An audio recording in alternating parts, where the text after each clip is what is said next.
मित्रों नमस्कार। मैं राज ज्योतिष गुरु फिर से हाजिर हूं आप लोगों की सेवा में और हर बार की तरह इस बार भी मैं एक नए विषय नए टॉपिक के साथ आप लोगों के समक्ष प्रस्तुत हूं। जी हाँ मित्रों, आज का मेरा जो टॉपिक है आपने पढ़ लिया होगा, प्रश्न। ये प्रश्न शास्त्र पर आधारित है।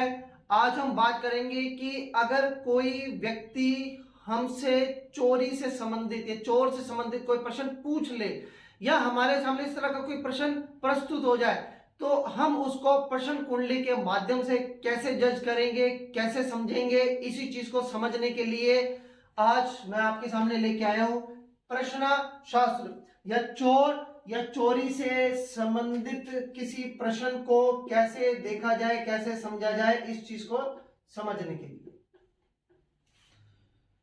तो चलिए मित्रों, इधर उधर की बातों में समय ना गवाते हुए सीधा हम अपने विषय पर आते हैं कि कैसे देखिए जब भी इस तरह का कोई प्रश्न होता है तो उसके लिए हमें प्रश्न कुंडली बनानी पड़ती है और प्रश्न कुंडली विभिन्न माध्यम से विभिन्न तरीकों से बनती है। इसको लेकर मैंने एक वीडियो बना रखा है, आप मेरी प्ले लिस्ट पे जाके प्रश्न शास्त्र उसमें जो ग्रुप है आप उसे खोलेंगे तो वहां पर प्रश्न कुंडली से संबंधित आपको बहुत सारी वीडियोस वहां पर मिल जाएंगी, वहां से आप उस वीडियो को देखकर जानकारी ले सकते हैं अगर आपको प्रश्न कुंडली अब तक बनानी नहीं आती। लेकिन अगर आपको प्रश्न कुंडली बनानी आती है तो आप प्रश्न कुंडली बनाकर ये समझ सकते हैं। मान लीजिए कि कोई व्यक्ति हमारे पास आता है और हमसे पूछता है कि हमारे घर का कोई सामान चोरी हो गया है या खो गया है, हमें नहीं पता, हमें बताओ जी वो सामान का क्या हुआ और क्या वो हमें मिलेगा या नहीं मिलेगा, और इस समय चोर कहां पे है, हमारी जो वस्तु है वो कहां पे है। चलिए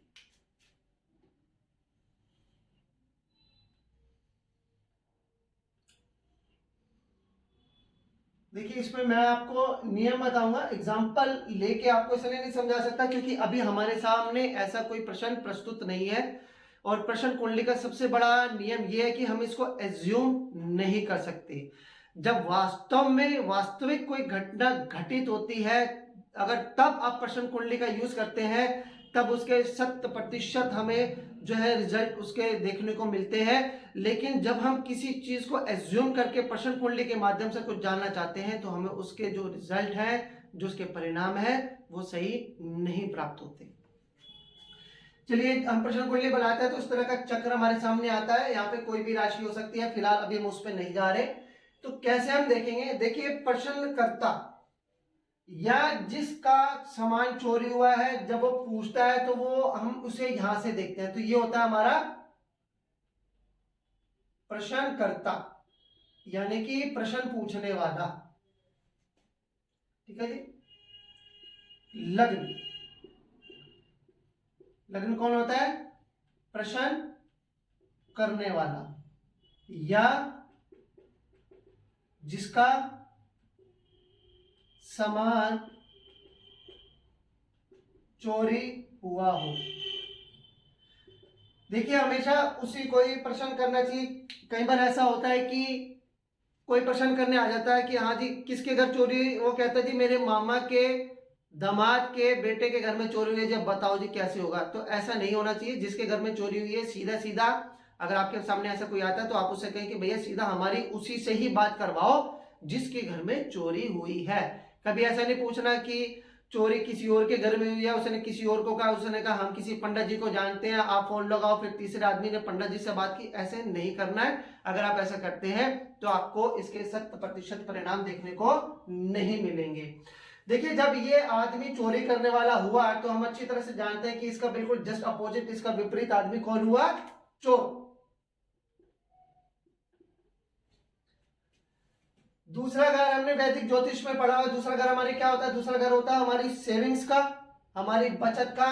तो यानी कि यहाँ ये सेकंड हाउस देखते हैं हम मनी और आभूषण या ज्वेलरी के लिए। चौथा घर होता है हम अपनी जायदाद संपत्ति वगैरह देखते हैं। तो आप कोई भी चोरी हुई जो वस्तु है उसको आप देखेंगे फोर्थ हाउस से। चोरी हुई कोई भी वस्तु वो हमें फोर्थ हाउस से देखनी, क्योंकि ये भी हमारी कोई भी संपत्ति हो, सोफा, फर्नीचर, टीवी, ये सब हमारी संपत्तियों के बीच में ही आता है, ये सब हमारी ही संपत्ति है, तो इसलिए फोर्थ हाउस से इसे देखते हैं। और ये जो दशम घर होता है, ये होता है पुलिस का या फिर खोजबीन करने वाला, जो वस्तु ढूंढने में हमारी मदद करता है, चोर को ढूंढने में हमारी मदद करता है, जिसका अपना तो कोई स्वार्थ नहीं होता, लेकिन वो पूरी हमारी मदद कर रहा होता है। इसमें पुलिस वाला भी हो सकता है, आपका कोई यार दोस्त, कोई मित्र भी हो सकता है, जो पूरे पुलिस की तरह पूरा ही काम कर रहा होता है। ऐसे व्यक्ति को हम दशम यानी कि 10वें घर से हम देखते हैं। ठीक है, तो ये हो गया कि हमें किसको कैसे कैसे देखना है। चलिए, इतनी चीज अब हमने समझ ली। अब इसके साथ साथ हम कुछ नियम देखते हैं।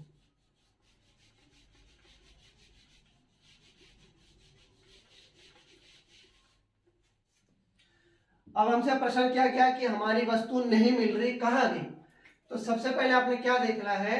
पहला, अगर लग्नेश लगन में ही हो तो वस्तु चोरी नहीं हुई, व्यक्ति रखकर भूल चुका है। पहला नियम है कि जो वो वस्तु है वो चोरी नहीं हुई है, व्यक्ति ही उसको रखकर भूल चुका है। सेकंड है कि अगर लग्नेश और सप्तमेश में परिवर्तन हो, परिवर्तन मतलब स्थान परिवर्तन, या इत्तसाल योग बन रहा हो, तो व्यक्ति को अपनी वस्तु, खोई हुई वस्तु जल्दी मिल जाती है। अब देखिए, मैंने इसमें एक शब्द का यूज किया। देखिए, स्थान परिवर्तन तो आप जानते होंगे कि अगर लग्नेश का मालिक 7वें घर में है और सप्तमेश का मालिक लग्नेश में, तो ये स्थान परिवर्तन योग बनता है। वैदिक ज्योतिष आप लोगों ने पढ़ी होगी, तो आप लोगों को इस चीज का अंदाजा होगा कि ये स्थान परिवर्तन होता है। लेकिन इसके साथ मैंने एक टर्म का यूज किया, इत्तसाल योग। ये इत्तसाल योग क्या होता है? देखिए, जब स्लो मूविंग प्लेनेट आगे हो और फास्ट मूविंग प्लेनेट जब पीछे चल रहा हो, तो हम जानते हैं कि स्लो मूविंग प्लेनेट तो अपनी जगह पे रहेगा, क्योंकि उसकी गति बहुत स्लो है। लेकिन फास्ट मूविंग जो प्लेनेट है, जो पीछे की ओर है, वो बहुत जल्दी जल्दी चल के उस तक पहुंच जाएगा। जैसे कि शनि है, स्लो मूविंग प्लेनेट है, चंद्रमा है, फास्ट मूविंग प्लेनेट है। हम जानते हैं कि चंद्रमा कितनी फास्ट जो गति से चलता है, वो बहुत जल्दी जो है शनि तक पहुंच जाएगा। जब इस तरह की कोई सिचुएशन बनी हो, मान लीजिए कि मैंने कहा कि लग्नेश और सप्तमेश में इत्तसाल योग बन रहा हो। मान लीजिए कि लग्नेश है चंद्रमा और सप्तमेश है सैटर्न। ठीक है जी, जो चंद्रमा है वो बैठा है, मान लीजिए, मैं आपको एग्जांपल के तौर पे बता रहा हूं, मान लीजिए वो बैठा है सेकंड में और सैटर्न बैठा है फोर्थ हाउस में, मान लीजिए इन केस। तो हम जानते हैं कि सैटर्न बहुत जल्दी चंद्रमा बहुत जल्दी शनि तक पहुंच जाएगा, और दोनों के बीच में कितने घर का फासला है? दोनों के बीच में 2 घर का फासला है। तो यानी कि हम उसे क्या कह सकते हैं? हम उसे कह सकते हैं कि भैया तुझे 2 दिन के अंदर तुझे सामान अपना मिल जाएगा। तो ये होता है इत्तसाल योग, या फिर अगर परिवर्तन दोनों में बन रहा हो। चलिए,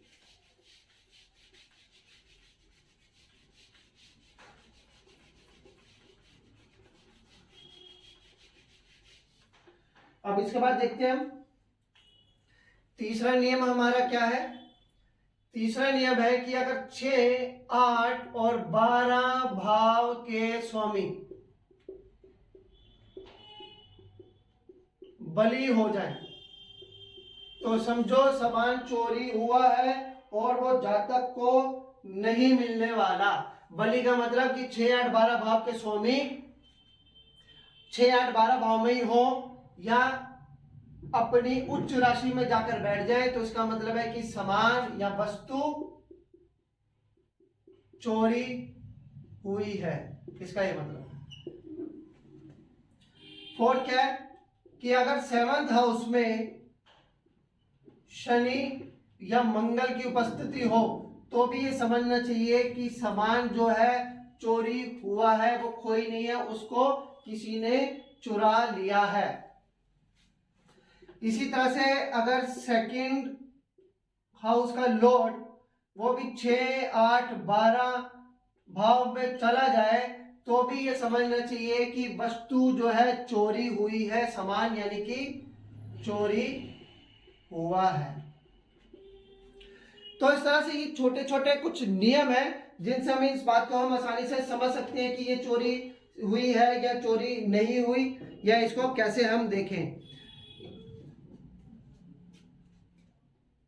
एक और है कि अगर 7th हाउस का लॉर्ड भी अगर 6, 8, 12 भाव में चला जाए तो भी ये समझना चाहिए कि सामान जो है चोरी हुआ है। ठीक है, तो ये थे कुछ नियम। अब हम यहां से चोर को देखेंगे कि चोर कौन है, कैसा है, क्या उसके बारे में हमें पता लग सकता है।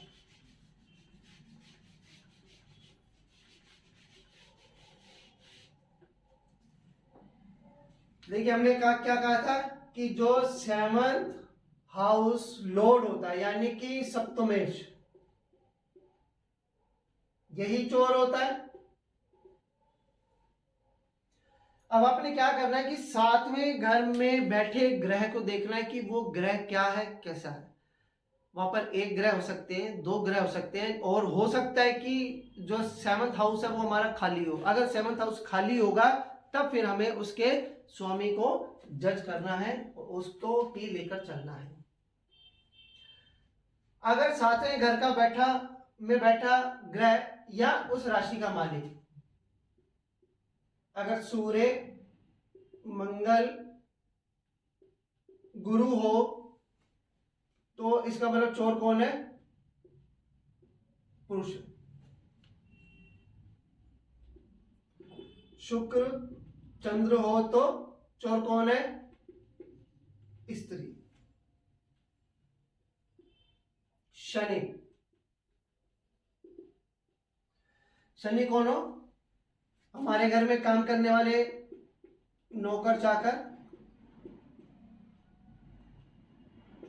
लो लेवल का, या दिहाड़ी पे काम करने वाले,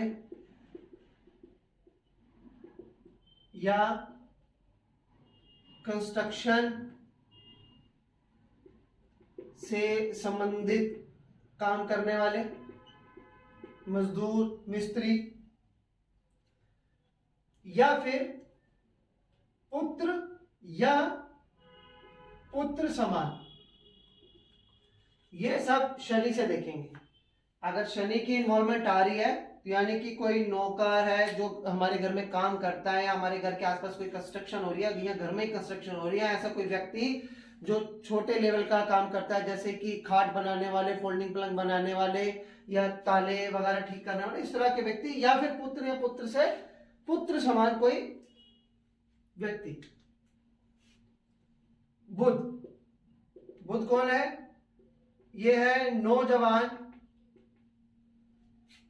ये मेल या फीमेल कोई भी हो सकता है, या फिर अतिथि जो आपके घर में मेहमान बन के आते हैं, यानी कि जिनका रोज आना जाना नहीं होता, जो कभी कभार आते हैं, जिनको आप मेहमान स्वरूप मानते हैं। अगर राहु या केतु हो तो दूसरे धर्म से संबंधित व्यक्ति चोर हो सकते हैं। ठीक है जी। सूर्य, ये सूर्य पिता को दिखाता है, पिता को दर्शाता है, तो हम इसे क्या समझ सकते हैं, उसकी आयु क्या होगी। अगर सूर्य आ रहा है तो हम उसे कह सकते हैं कि वो पुरुष है और उसकी जो उम्र है वो हमारे जो पिता समान कोई व्यक्ति है उसकी उम्र के आसपास उसकी उम्र हो सकती है।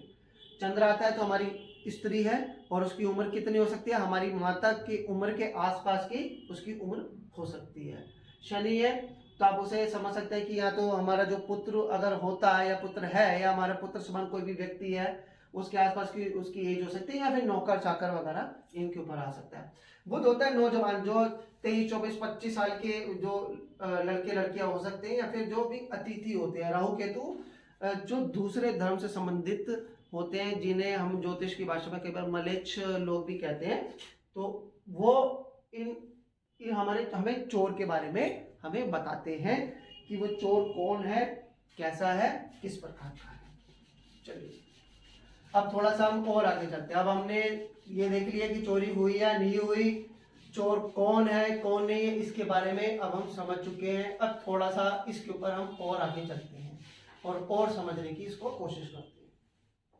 देखिए जो मैं आपको नियम बता रहा हूँ ये मैं आपको बिल्कुल साधारण शब्दों में और बेसिक नॉलेज के हिसाब से मैं आपको सारे नियम बता रहा हूँ, लेकिन ऐसा नहीं है कि सिर्फ यही नियम लागू होते हैं, नियम और भी बहुत से होते हैं। लेकिन जैसे जैसे आप प्रैक्टिस करते चले जाएंगे आप स्वतः ही इन चीजों को सीखते चले जाएंगे।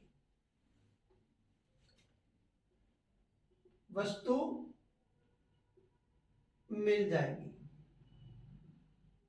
कब मिलेगी, लग्नेश लगन को देके। कहीं से भी जो लग्नेश है अगर लगन को देख रहा है तो समझ लो कि आपको जो है वो वस्तु मिल जाएगी। ठीक है जी। दूसरा, सेकंड लॉर्ड लगन में हो या लग्नेश सेकंड हाउस में हो तो भी जो वस्तु है वो मिल जाती है। ठीक है मित्रों, आपको यहां तक क्लियर हुआ।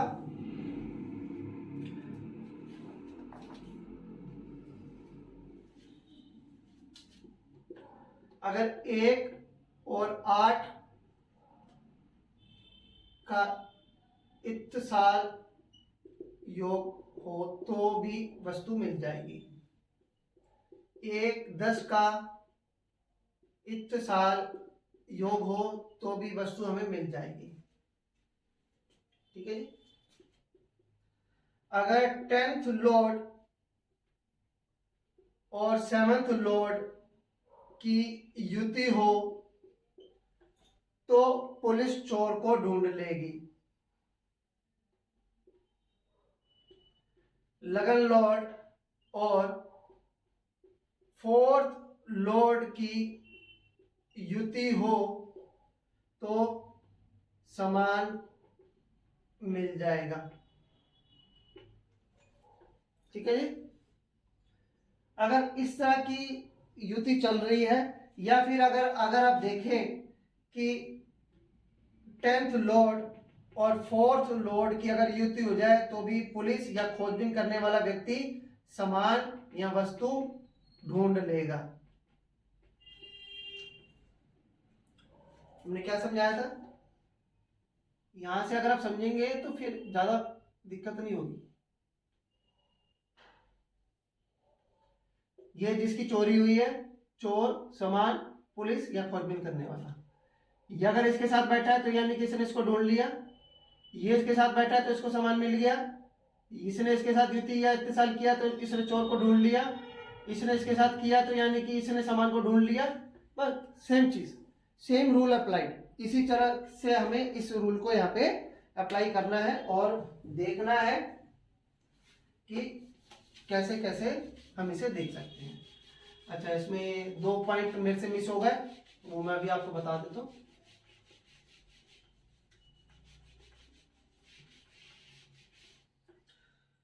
देखिए सेकंड हाउस हमारा क्या होता है, हम इसे क्या मानते हैं, सेकंड हाउस को ज्योतिष पे, ये हमारा कुटुंब होता है ना, हमारा परिवार के सदस्य यहीं से शो होते हैं।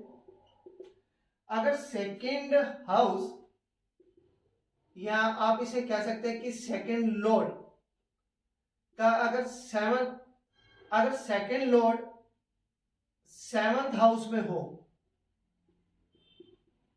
या सेवंथ लॉर्ड सेकंड हाउस में हो, तो समझना चाहिए कि परिवार के सदस्यों में से ही किसी की मिली भगत है, या किसी के कारण हमारी कोई वस्तु खोई है या वो चोरी हुई है। अब आपने प्रश्न कुंडली बनाई चोरी से या खोए हुए किसी भी सामान से, आपने प्रश्न कुंडली बनाई और आपने वहां पे देखा कि लग्न में 5, 8 और 11 नंबर की राशियां या साइन आ गए, सिंह, लियो, वृश्चिक, स्कॉर्पियो, और ये क्या होता है, कैप्रिकॉर्न यानी कि कुंभ राशि।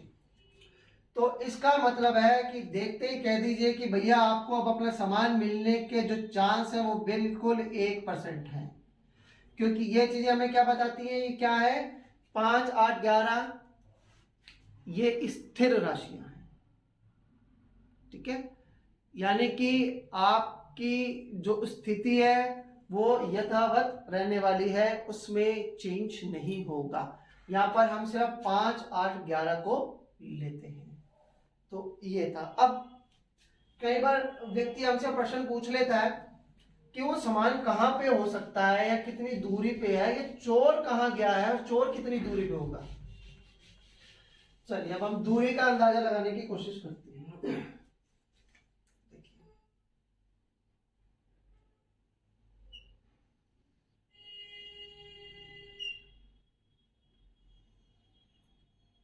ये हम जब प्रश्न चक्र बनाएंगे तो इस तरह से कुंडली बनेगी,